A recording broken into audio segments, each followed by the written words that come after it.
Schlienwein, cuja orientadora é a professora doutora Silvia Cel Duarte Piloto, da Univille, e o tema da sua apresentação são as primeiras obras artísticas encontradas em Joinville e a influência na cultura local.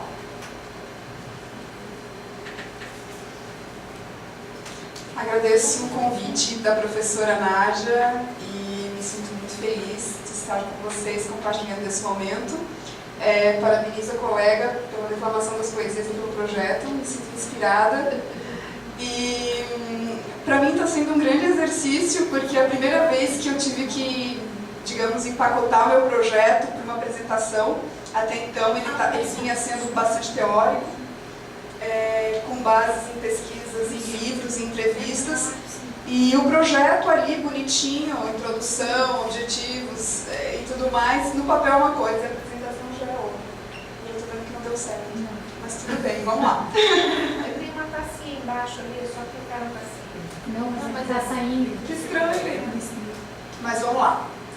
Não, só o primeiro. É só o primeiro? Isso aí, tô mal.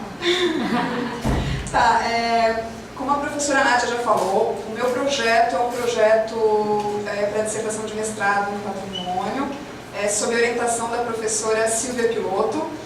E o meu olhar ele parte de um porto, que é o porto da comunicação. Eu venho da área da comunicação, mas também, como gosto muito de arte, me interesso pela arte, vou aproveitar as ferramentas que a comunicação me dá para ouvir as pessoas que produzem algum tipo de arte em Joinville. Então a gente partiu da nomenclatura primeiros indícios de arte em Joinville. Por que esses primeiros indícios de arte, né? Para a gente entender um pouco de onde veio essa atmosfera que a gente vive hoje da descontinuidade, né? Da valorização do processo de feitura da arte, mais do que a obra em si, dos hibridismos do Nestor Canclini e tudo mais. Então, de onde veio todo esse caos pós-moderno que a gente encontra, sobre que base foi construído, então. E a gente tem descoberto coisas interessantes em entrevistas, né? Pessoas que, graças a Deus, têm boa memória, boa noção de contexto, têm nos dado grande subsídio. Assim.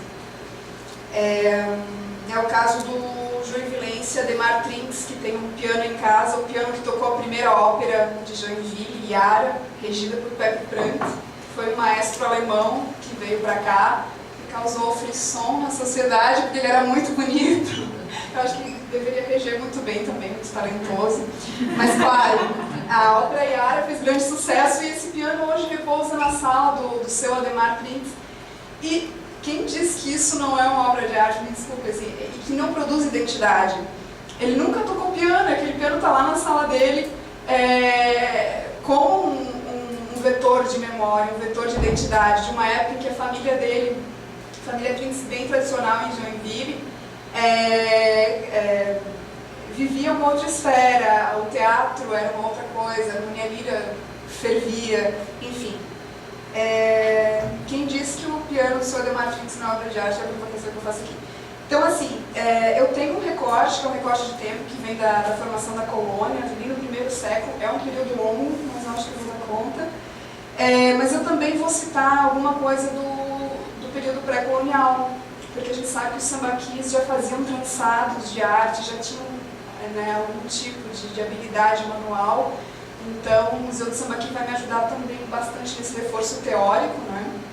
Até mesmo as paredes da Casa Krieger, foram descobertas pinturas, assim como a Estação da Memória também. Então, o que tem me encantado muito é ter descoberto essa relação entre o sujeito e o objeto, e tenho me afeiçoado pelos estudos do José Reginaldo dos Santos, antropólogo, que tem falado sobre isso. Depois dos slides eu vou aprofundar um pouquinho mais.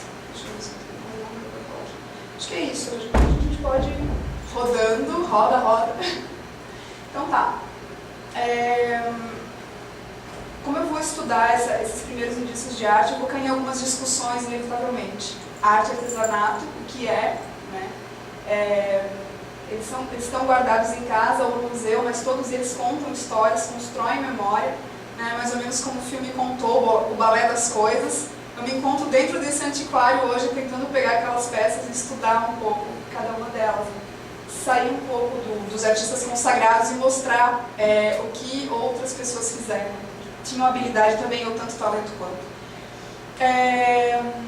Queria falar um pouquinho da Julie Engel, então, que não sei se eu vou falar isso assim, talvez seja perigoso afirmar, mas foi a primeira artista que eu encontrei assim, em registro e que pintou Joinville, vendeu Joinville como sendo uma cidade diferente do que era. Se você puder passar agora o outro slide. Essa foi a Joinville que ela pintou. Não é bem essa, porque essa é uma obra do Eugênio Colin, que está no arquivo histórico. Mas enfim, Julie Engel veio para Joinville, na Barca Colón, junto com o agrimensor Guinter. Mas ela veio com vestido de criado, né? Ela não veio como mulher, ela era amante do agrimensor. E, para não causar escândalo, ela veio como um homem e pintou uma Joinville que não existia, pintou uma colônia que não existia, no caso. Não pintou o lodo, não pintou a mata fechada, o lamaçal, os insetos, não pintou nada disso. Pintou uma cidade muito pronta e linda, né? E que não era a realidade. Então, uma propaganda que ela fez para os alemães que viriam para cá, né? Para colonizar a cidade. Então, o que aconteceu depois, mais tarde, com esse agrimensor? Ele meio que foi defenestrado da cidade porque, enfim, o livro conta, né?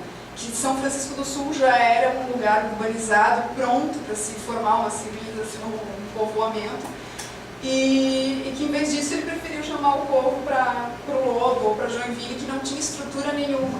Calma, não foi só culpa do Guinter, né? Mas enfim, ele contribuiu também. Essa história de Julie Engel, eu vou aprofundar a história dela um pouquinho mais, se tu puder ir passando. Essa é uma outra obra também. E outra que é muito intrigante, que é uma obra também dos primórdios da arte da cidade, é a obra de Hugo Calgan. Não sei se todos já conhecem, já foram ver. Ela está na Harmonia Líria, emoldurada, mas ela foi feita para ser um pano de boca. Não sei se todo mundo sabe o que é um pano de boca, mas meio que o fundo do teatro, onde fica o palco, né? E tem toda uma história por trás. O Calgan veio para Joinville, pintou por Salom Berna, e depois essa obra foi transferida para a Harmonia Líria. Não sei se vale a pena aprofundar, se eu vou ter tempo para isso, mas eu gostaria de mostrar para vocês, eu acho que é mais rico mostrar a obra. Né? É uma obra historicista que mostra o encontro de Shakespeare com a Rainha Elizabeth.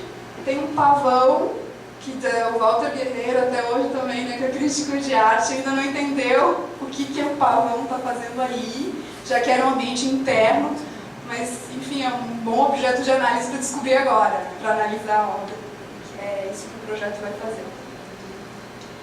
Aqui é uma imagem de onde ficava a boca de cena, né, no Salão Berna, a orquestra à frente.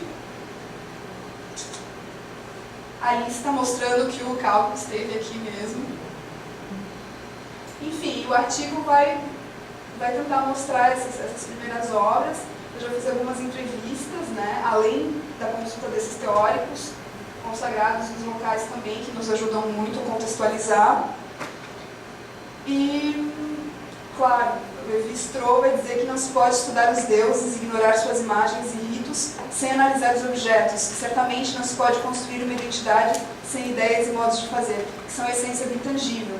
Não tem muito a ver com isso, assim, a arte está dentro de cultura, né, e é patrimônio, é inegável, né, reflete uma memória, reflete uma identidade, e é preciso estudar isso, sim, principalmente no nosso meio. Essa é uma colocação de Arthur Danto, onde ele vai falar sobre essa dificuldade de definir o que é arte. Os críticos, os estudiosos passaram muito tempo tentando defini-la e chegou um momento que, não sei se conseguiram muito uma discussão mais filosófica do que técnica, eu vejo assim. Existem várias correntes e aqui eu vou seguir mais essa, assim, que às vezes uma peça imobiliária também pode ser considerada como, que é mais no sentido de cultura visual. Eu separei alguns trechos do José Reginaldo Santos Gonçalves, que foi um autor, como eu falei, um antropólogo que me inspirou bastante. Né? Então, sejam reclassificados como itens de coleção ou peças de acervos, os objetos estabilizam categorias socioculturais, demarcam fronteiras e constituem formas de subjetividade. Podem sofrer transformações simbólicas e sociais quando são reclassificados ou deslocados do contexto de seus usos. Então, os objetos influenciam secretamente na vida de cada um de nós. Perceber e reconhecer este fato pode nos trazer novas perspectivas sobre os processos pelos quais definimos, estabilizamos ou questionamos nossas memórias e identidades. E aqui, de novo, a biografia cultural. Né? Depois de terem participado da vida cotidiana ou sido expostos em casa, no caso de quadros ou objetos de arte, podem tornar-se integrantes do museu, né, cada objeto, tendo sua área de abrangência ampliada. A partir daí passam a legitimar ideias do grupo a qual pertenceu. Então, o homem necessita de meios para manter-se conectado ao passado, ferramentas que endossem sua identidade e fortaleçam sua presença dos artefatos e objetos, sua presença no coletivo. Nas palavras de Piano Bezerra de Menezes, os aspectos dos artefatos e objetos são vetores de relação que assumem, então, valores cognitivos e estéticos. Faltam 5 minutos. Faltam 2 minutos. Então, já que a minha meta é estudar arte dentro de um mestrado de patrimônio, a gente sentiu essa necessidade de situar a arte dentro da cultura, né, e a cultura dentro de patrimônio. Então, sem querer pôr as coisas em gavetinha, mas para fins didáticos às vezes é útil. Então, a arte se diferencia da cultura conforme explica Teixeira Coelho, mas está imersa nela. E sob o guarda-chuva da categoria patrimônio, há 2 entendimentos para a cultura. Além de ser normalmente entendida como a expressão herdada de um grupo, a cultura pode ser vista como algo intencionalmente construído. O patrimônio aparece como mediador sensível entre 2 importantes dimensões da noção de cultura. Então, os patrimônios podem, assim, exercer uma mediação entre os aspectos da cultura classificados como herdados, por uma como adquiridos ou reconstruídos, resultantes do permanente esforço no sentido do autoaperfeiçoamento individual e coletivo. Acho que está mais que provado que faz sentido a gente estudar arte dentro do mestrado de patrimônio.